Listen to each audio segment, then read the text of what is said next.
Hey guys, welcome to another video. So this video, I'm going to do it a little different. It's going to be more of a full review slash Q&A because I have so many questions that people submitted and they want to know about the phone. So I'm going to just answer them in this full review video that I have, because I've done plenty of videos on this, and I think you get the idea that it's a really great phone and you can get it at a great price and that it's worth the money and it's stellar in looks, as you can see. So let's get into this.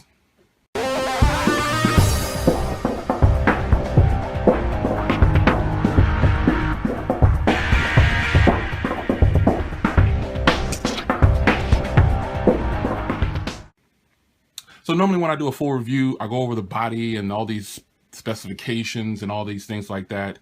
But I won't do that this time because I've actually kind of done that in the battle that I did against the 635. So this is how I have it set up now. I have the pure Android experience on here now. So this is the way it looks. I'm taking advantage of the borderless display, as you can see there, and it looks fantastic. So specs aside, obviously this is a 5-inch display. I'm just going to hurry and get this out of the way because I want to get to some of these questions, and I actually want to show you on camera for some of these things. I can actually demo them to you right here. So 5-inch display, 720 display for the techies. Operates on Sprint, Boost Mobile, and Virgin. I've also confirmed that it says SIM unlocked. That was like the #1 question. Yeah, I've posted another video. It does work on T-Mobile with calls and internet. But check out that video if you haven't. There are some kinks that you might have to take care of, but you can use this on another provider other than Boost. Body of the device is fantastic. Obviously, it's going to be a nice looking device, and I'm going to tackle some things here. So before I get to the questions, well, you know what? I'll go ahead and get to the questions. I won't prolong it. So way back at the beginning, one of the first questions I got from Mr. Project 13 was, can you change the APN settings for T-Mobile? Well, when I did put the SIM card in there for T-Mobile, the Nano SIM, I put the APN settings in there and the phone just erased it. And basically what was happening is it didn't need to pick up the settings for the SIM card because it did it on its own.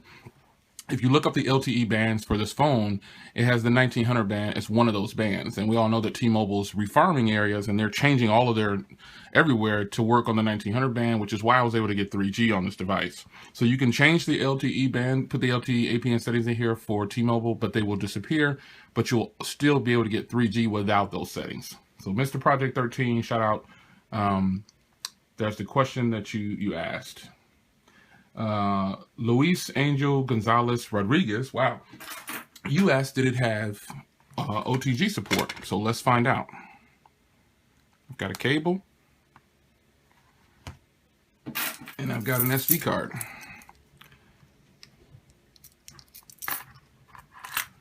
Let's see what happens.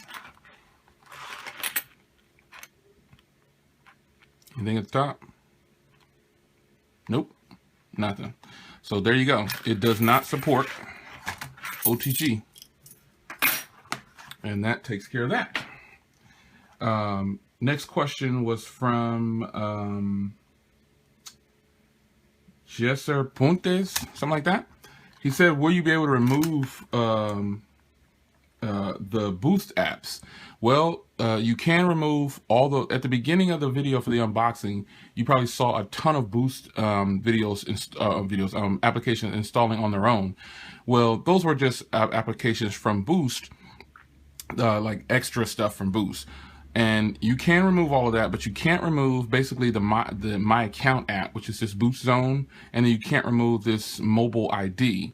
And the Office suite is a part of Boost as well. You can't remove them just by uninstalling them. But if you decide to root the device, you can remove them. And rooting is another question that came up, but I don't root, but I don't root anymore, but there are tools out there where you can root and remove. So there you go. All right, next question was from Trisha 1911. She says, how's the speaker and everything on the phone? And she wants to know how the speaker is. Well, I demoed the speaker in another video. The speaker on this is not the best quality. It's kind of low, but it'll still get you through in a quiet room with speakerphone. Now, where it does shine is the Harman Kardon when you have headphones plugged in. Fantastic, stellar. So speakerphone and loudspeaker is not that great, but the Harman Kardon when you plug a headphone in is proven to be fantastic, hands down. All right. Anthony Landuras says, does the battery last all day? Question answer, yes, the battery lasts all day. And you should be able to get at least 3 hours of screen on time. I actually got 4.5 or just a little over 4.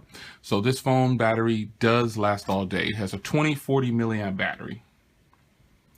Someone asked about the display. Is it plastic or glass? So before I can answer this, another user, Maxic, as I think that's what it is, he replied, it's acrylic glass, not plastic. So he has a source for that, I'm sure. I didn't do much research on it, but I can tell you it doesn't feel like plastic. So there you go. So Max6 says it's acrylic glass. And that question was Animal Stomper is the one who asked about the display. Next one is from Jamaica something Liffy, something like that. They asked, is it consistently smooth like the Moto G?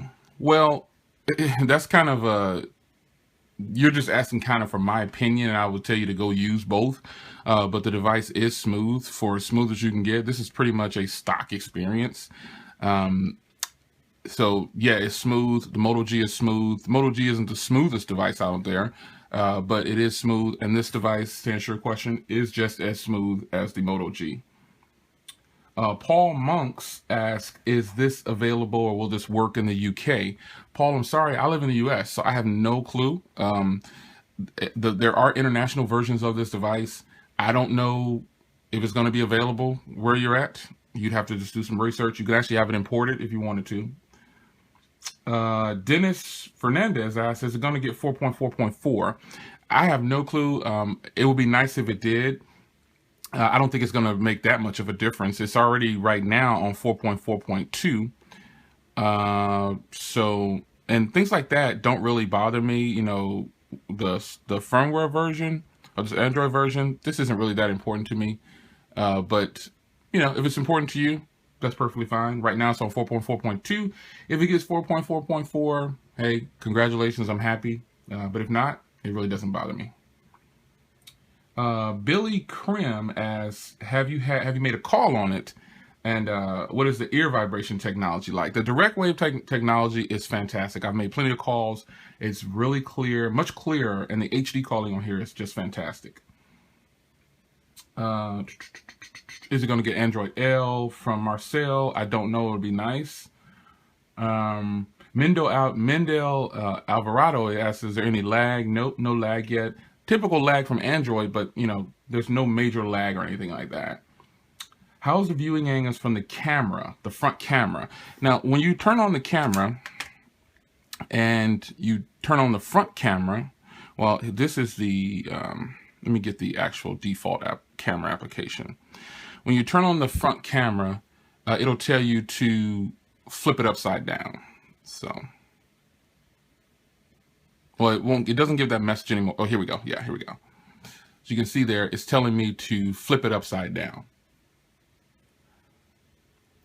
So the front camera is not the best camera, but you know, the front camera is not really good.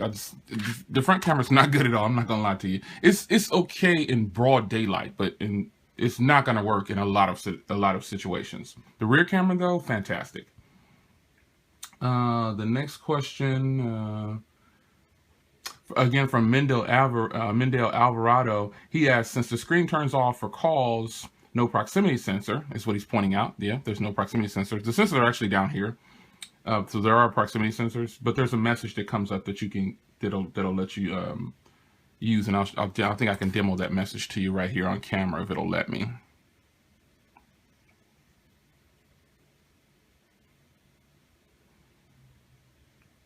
Here's what you get when you start a call.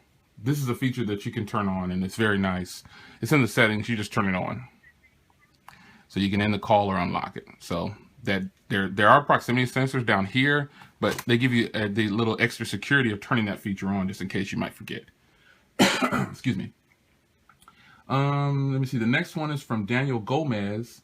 Does the phone have an FM radio like the Moto G? No, it does not have an FM radio. At least I didn't see one in the settings. Nope, no FM radio. Let me go over to one more here. No FM radio. Nope, sorry folks, no FM radio. But there's plenty of things like iHeartRadio to substitute that. As you can see, I have iHeartRadio installed, so that's not really a downer. John Smith, can you show the phone's emoji support? So John Smith, let me get open thing here. Here's an emoji keyboard that I just installed before this video, as you can see there. And it does support all these different things. If this is what you're talking about. All right, John. All right. Next one is from, well, I can't even pronounce this. Countulafaluiwa, or whatever it says.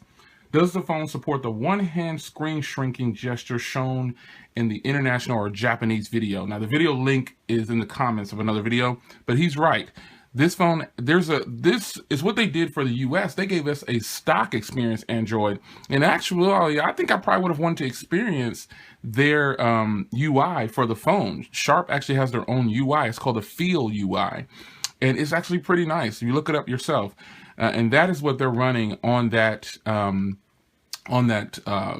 Japanese version of this phone. They're running their Feel UI, and it actually looks fantastic. I have to admit, it's not a bad looking thing. So no, this is more of a stock experience for the US, but the Japanese version, the original version of it, it does have a custom overlay UI called the Feel UI, and they have tons of features in there. So we got to stick with stock, which is fine with me. So no, it doesn't have that feature. And we've got a couple more questions. Kitten Kitty, Jay, can you please confirm whether you can make calls over 3G? That's back to the T-Mobile and AT&T thing. I've already made a video on that. It's confirmed. Everything is good to go. Let me see. Naraji Pancho says the design is great, but that means it can't compensate for the front camera. Yes, yeah, the front camera, again, like I just said, it's really not that good of a front camera. But, you know, unfortunately, that's just what you get sometimes. It's a very affordable device, and you can only get so many features packed in here. So the last question that I'm going to cover is from Javier Zarco. He asked, can you move applications to the SD card, and how good is the battery? Well, the more important one is, can you move applications to the SD card? And the answer is no. So there's no option to move applications to the SD card. Let me go ahead and just grab one here. I tried this, and it would be somewhere in the settings right here, and it's not there. So you cannot move applications to the SD card. And there you go. I think I've answered about 20 questions that I had people send me. So what does this mean? This means that this is a fantastic device, and it's definitely on par, if not better, than some of the higher end devices. And how do I rank this device? Aside from the bad front camera, the battery could be a little bit better. I don't think I dislike anything else about it. The front camera is really weak. Well, the rear camera is not the best camera. That's why I have the Google camera installed. The software on the rear camera, it's a lot of features here, but it just seems a little cluttered, and it's a very slow shutter time. So let's see here. Let's grab something. So I'm going to take a picture of this.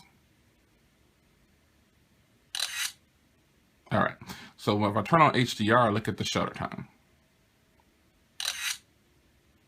So it takes a second to process it. So then if I go to the Google camera and take a picture, you can already see the difference in... was that about the same, you think? Yeah, almost. Maybe I just like the Google camera better. And I don't like the interface of their camera. That's got to be what it is. I don't know. But the rear camera is nice. It's not going to blow you away, but it's still an 8 megapixel camera with an LED flash, so it'll get the job done. But how do I rank this device? I give the device, remember the front camera it's not that it's on the bottom, that has nothing to do with it. Just the front camera is really, really not that great. And the rear camera is just okay, it's good. It'll get you through your day or what you need to do with it. So I rate this device a 9.7. I took off a point for the front camera, the battery, and then the memory. The memory, even though I have a 64 gig card in here, I think Javier Zarcos gave the best thing. You know, if I can't move things to the SD card, I'm going to run out of memory pretty quick. So as you can see here, I have 1.4 gigs in applications, and I only have 2.1 gigs available to myself. But I don't install very many applications, but at least you can have an SD card in there, and it takes up to 128 gig SD card. So there it is. This is my Q&A full review for the Aquos Crystal by Sharp. Fantastic device. I highly recommend it.